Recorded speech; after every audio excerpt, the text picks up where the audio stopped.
Hello everyone, welcome back to this channel. In this video, I will show you the easy and clear steps on how to disable open application in background Microsoft Teams on computer.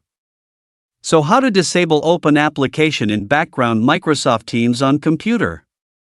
Make sure you keep watching this video until the end. Let's get started right away. Firstly, just go straight to Microsoft Teams on your computer or laptop. And this is the initial display on Microsoft Teams. To disable open application in background, just point the cursor to the upper right corner of the screen. Here there is a three-dot icon. And tap.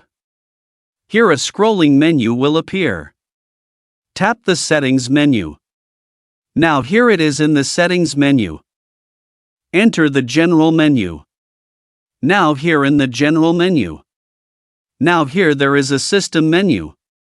And tap on Open Application in Background. By disabling this feature, Microsoft Teams will not run automatically in the background and must be opened manually, thus reducing memory usage at startup. So that's it, the tutorial how to disable open application in background Microsoft Teams on computer. Thank you for watching. I hope this video is useful. See you in the next video.